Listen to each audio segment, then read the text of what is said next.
Jadi apa saja pembahasan serta isu yang paling alot dibicarakan dalam pembahasan evaluasi haji tahun ini? Pemirsa, kita langsung bergabung dengan Dirjen Penyelenggaraan Haji dan Umroh Kementerian Agama Hilman Latif. Pak Hilman, selamat pagi, apa kabar Pak Hilman? Selamat pagi, Assalamualaikum warahmatullahi wabarakatuh. Alhamdulillah baik. Waalaikumsalam warahmatullahi wabarakatuh. Pak Hilman, di tengah bergulirnya Pansus Haji di DPR, hasil evaluasi haji nasional seperti apa Pak sejauh ini untuk menjawab Pansus DPR tersebut? Ya, saat ini kita sedang berproses ya untuk melakukan evaluasi sampai besok. Jadi saat ini kami mengundang para kanwil, kemudian juga para kabid haji, PPIH di embarkasi, kepala asrama, dan seluruh entitas yang menjadi pelaksana kebijakan teknis di Direktorat Jenderal Penyelenggaraan Haji dan Umroh untuk menyampaikan berbagai isu yang terkait dengan penyelenggaraan haji atau masa operasional 1445 Hijriah atau 2024. Jadi mulai dari pembahasan tentang bagaimana sebetulnya layanan yang bisa diberikan kepada jamaah haji Indonesia mengenai komposisi kuota ya, yang secara proporsional bisa kita lakukan untuk tahun akan datang, kemudian juga layanan pada saat awal keberangkatan di embarkasi, di bandara, sampai penerbangan, kemudian juga layanan di Tanah Suci tentunya ya, di Jeddah, di Makkah, di Madinah, sampai pada isu tentang puncak haji, di mana kemarin juga ada beberapa catatan yang muncul dan ini semua yang akan menjadi topik pembahasan kita. Kita berharap Oke. ada poin-poin penting yang bisa kita bahas ya secara mendalam dan kita coba simulasikan kembali untuk penyelenggaraan haji akan datang. Baik, salah Saya satu kira itu poin. isu dan pembahasan yang menjadi polemik ya Pak Hilman ini terkait dengan alokasi kuota Haji Plus Pak Hilman. Jadi sebenarnya bagaimana duduk perkaranya Pak? Apakah nanti juga akan termasuk evaluasi utama? Ya, kita tidak membahas ya pansus secara khusus ya karena kami di sini saat ini melakukan evaluasi. Nah, tentu saja terkait dengan uh, komposisi kuota yang ada di tanah air dan kemudian diberikan ya oleh Kerajaan Saudi kepada pemerintah Indonesia, itu nanti kita kaji kembali bagaimana sebetulnya kita bisa mendapatkan kuota yang banyak di saat yang sama memberikan layanan yang terbaik dan tentu saja ada masih bisa atau harus bisa mengikuti prinsip-prinsip keadilan.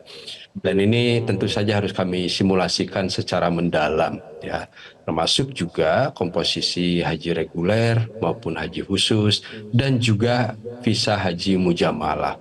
Karena dalam undang-undang diakomodasi ada 3 isu itu.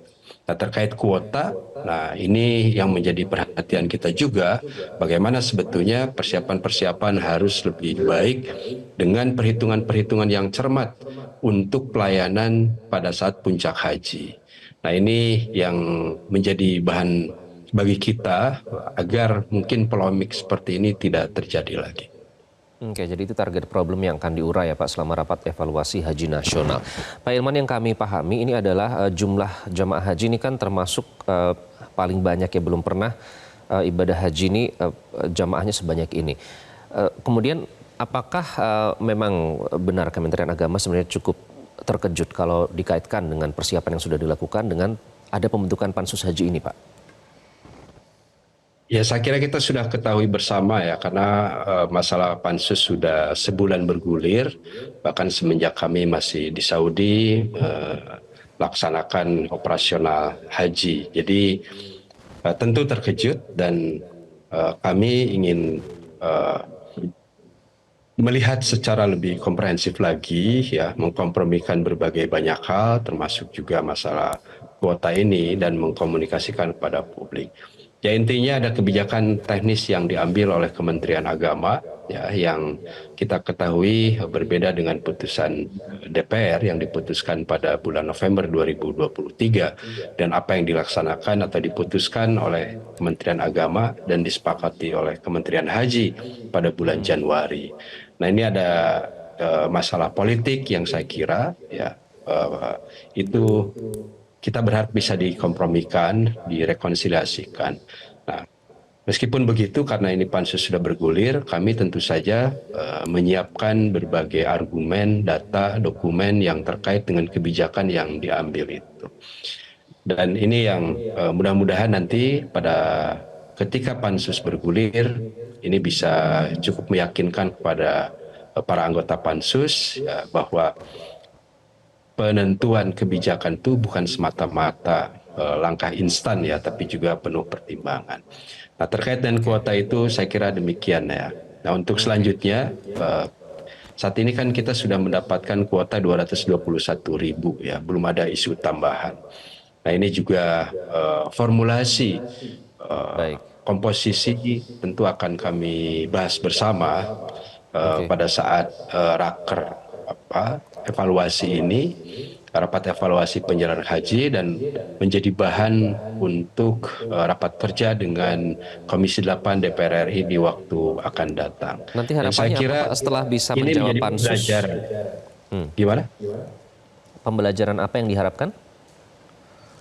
Ya, kita akan menghadapi proses yang sama ya tahun ini. Kemungkinan sebelum adanya MOU dengan Kerajaan Saudi, kita harus membahas dengan DPR terlebih dahulu. Padahal biasanya MOU dulu dengan Kerajaan Saudi, baru dibahas dengan DPR. Nah, kalau kemarin memang di tahun politik menjelang pemilu, pembahasan dimajukan. Gitu ya. Jadi memang ada gap ya, politik di situ. Tapi kita tahu bahwa waktu penyelenggaraan haji itu basisnya hijriyah dan setiap tahun akan bergeser terus lebih maju. Dengan waktu yang cepat, tentu saja harus kita mengambil keputusan. Dan Kerajaan Saudi saat ini juga sudah menentukan RPH ya, rencana perjalanan haji. Tahapan-tahapan yang harus dilakukan dari mulai Agustus, start September, Oktober, November, Desember gitu ya. Nah, ini pola baru di Saudi dan itu harus clear sejak bulan September, Oktober, dan November ini. Dari mulai kontrak sudah harus dilakukan, kemudian juga penetapan lokasi, ya, kemudian juga untuk hotel yang akan ditempati, kontrak catering dan lain sebagainya. Sudah harus dipersiapkan dari sementara sekarang. biasanya ya. MOU ditandatangani di bulan Januari untuk saat ini. Nah, ini mungkin saja terjadi seperti tahun lalu. Artinya pembahasan dilakukan sebelum MOU dilakukan. Baik Pak Hilman, Dirjen Penyelenggaraan Haji dan Umroh Kementerian Agama, Hilman Latif. Terima kasih Pak Hilman sudah bergabung dengan Selamat Pagi Indonesia. Jelajahi cara baru mendapatkan informasi. Download Metro TV Extend sekarang.